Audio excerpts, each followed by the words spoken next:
Amados irmãos, a paz do Senhor Jesus, meu nome é Agnovaldo Reis de Souza, aluno do curso de Teologia da Unicesumar, RA 1824797, dígito 5, Polo de Brumado, Bahia. Esta atividade faz parte da atividade MAPA da disciplina Pregação e Práticas Ministeriais. A minha mensagem tem como tema a garantia da salvação. Texto bíblico básico, Romanos capítulo 8, versículo 31 a 39. A carta aos Romanos é uma carta escrita pelo apóstolo Paulo entre os anos 56 a 58, provavelmente quando ele estava em Corinto ou Cencreia. O destinatário desta carta está em Romanos capítulo 1, versículo 7, que nos diz: a todos os que estáis em Roma, amados de Deus, chamados santos, graça e paz de Deus nosso Pai e do Senhor Jesus Cristo. Quando o apóstolo escreveu esta carta, ele ainda não tinha estado na cidade de Roma, mas já havia pregado o evangelho desde Jerusalém até o Ilírico, conforme Romanos 15, versículo 19. Uma leitura cuidadosa de Romanos nos mostra que essa carta não possui apenas um único propósito, mas vários. O principal é apresentar o apóstolo Paulo aos romanos e sintetizar a mensagem do apóstolo antes de sua chegada àquela cidade. Todavia, podemos também destacar os seguintes propósitos. O apóstolo deseja fazer da igreja romana uma base missionária a fim de que ele pudesse chegar até a Espanha. Romanos 15, versículo 24 a 28. A carta também tem um propósito apologético e pastoral, como podemos verificar nos capítulos 14 e 15. A epístola aos Romanos é considerada a mais teológica dentre todas as outras escritas pelo apóstolo. O forte conteúdo doutrinário dessa carta é, sem dúvida, o mais completo de todo o Novo Testamento. Romanos trata de doutrinas da chamada eleição, da predestinação, da justificação, da glorificação e da herança eterna. O capítulo 8 é o fechamento desta primeira parte da epístola. Depois dele ter exposto a real situação da humanidade caída e apresentado a graça de Deus, mostrando também a justificação pela fé do pecador pela fé em Jesus Cristo, ele inicia o capítulo 8 dizendo: portanto, nenhuma condenação há para os que estão em Cristo Jesus, que não andam segundo a carne, mas segundo o Espírito. E fecha com um belo hino de vitória: Deus é por nós. E se Deus é por nós, temos a certeza de que estaremos salvos, pois Ele é fiel e poderoso para nos garantir aquilo que promete. A minha mensagem está dividida em 3 tópicos. O primeiro é: Deus está conosco. Que diremos, pois, a estas coisas? Se Deus é por nós, quem será contra nós? Versículo 31. A Nova Bíblia Viva diz: que podemos dizer diante de coisas tão magníficas quanto a estas? Se Deus está do nosso lado, quem é que pode estar contra nós? Que coisas magníficas são estas? Aquelas que o apóstolo expôs nos capítulos anteriores, como a graça de Deus, o perdão dos nossos pecados e a justificação pela fé em Cristo. São coisas magníficas que Deus nos concedeu e de graça. Ele está do nosso lado. Quem é Ele? Quem é que é por nós?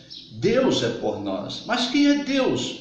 Ele é o Criador, o Senhor de todas as coisas. Ele é o supremo juiz, o Todo-Poderoso. E se Ele é por nós, se Ele está do nosso lado, quem poderá nos vencer? Estamos de fato seguros, protegidos. O Senhor é o nosso refúgio, a nossa fortaleza. Ele é a nossa salvação. O Romanos capítulo 5, versículo 8, o apóstolo diz: mas Deus prova o seu amor para conosco, pelo fato de ter Jesus Cristo morrido por nós, quando nós éramos ainda pecadores. No versículo 32 do capítulo 8, ele diz: aquele que nem mesmo a seu próprio filho poupou, antes o entregou por todos nós, como nos não dará também com ele todas as coisas? E se ele deu o que ele tinha de mais importante, como não nos dará as demais coisas? Não há dúvidas de que ele fará tudo por nós. Ele nos ama e o seu amor é verdadeiro.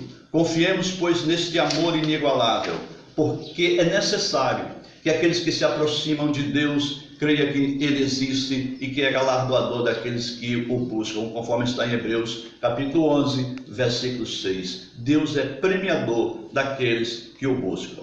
Mas quem será contra nós? Não existe adversário que possa nos vencer. Deus está do nosso lado. Isto significa que isto não quer dizer que nós não temos inimigos. Temos e muitos, porém nenhum inimigo é capaz de nos vencer.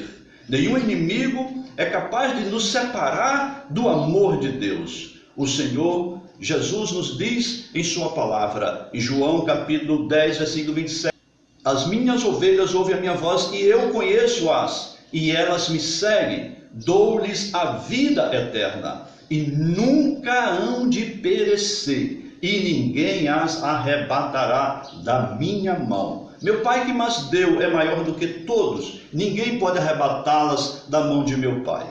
Eu e o Pai somos um. Observe, ninguém poderá nos tirar das mãos do Senhor nosso Deus, do seu Filho Jesus Cristo.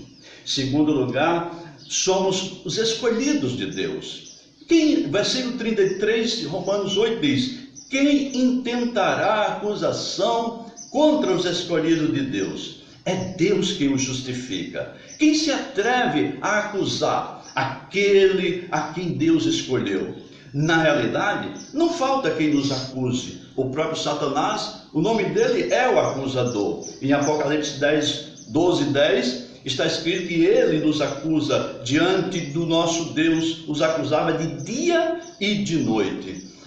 E até mesmo a nossa própria consciência, ela nos acusa. Mas isso não significa que é ruim, porque quando a nossa consciência nos acusa, isso mostra que somos diferentes. Em outro tempo, nós não tínhamos esse tipo de acusação. Mas agora, quando agimos mal, quando agimos contrário à vontade do nosso Senhor, percebemos que erramos, que pecamos, porque hoje nós somos novas criaturas, e quando falhamos, sentimos que magoamos aquele que nos escolheu. Queridos, mas quem são estes nossos acusadores? Quem são esses nossos acusadores para nos condenar? Pois é Deus quem nos justifica. E se tem alguém que poderia nos condenar, este alguém seria o próprio Senhor. Mas é justamente Ele quem nos justifica. A palavra de Deus, Romanos capítulo 4, versículo 8, está escrito: bem-aventurado o homem a quem o Senhor não imputa pecado.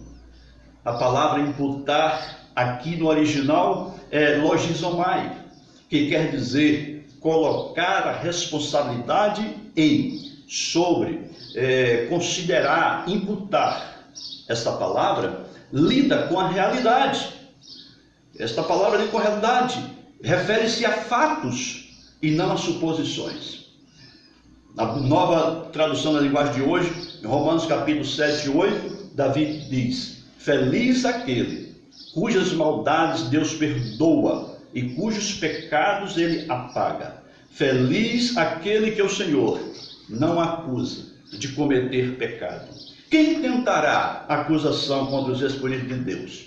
É Deus que nos justifica. Observemos que o texto diz: é Deus. O texto não diz que foi Deus, que será Deus que vai nos justificar ou nos justificou, mas que nos justifica. A salvação é presente, é hoje, o dia aceitável. Hoje é o dia da salvação. Em João capítulo 5, 24, o Senhor Jesus diz: na verdade vos digo, que aquele que ouve a minha palavra e crer naquele que me enviou, tem a vida eterna e não entrará em condenação, mas passou da morte para a vida.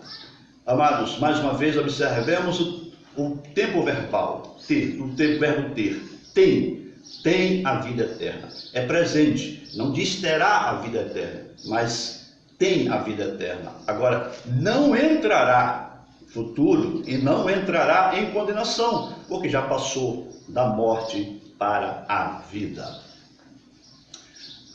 Quem nos condenará então? Foi Cristo quem morreu por nós.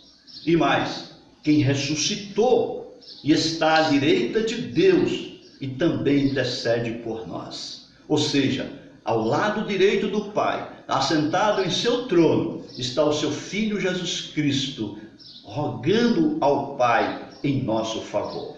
E eu pergunto, será que Deus o Pai rejeitaria um pedido do seu Filho, o seu Filho amado, em nosso favor? É óbvio que não.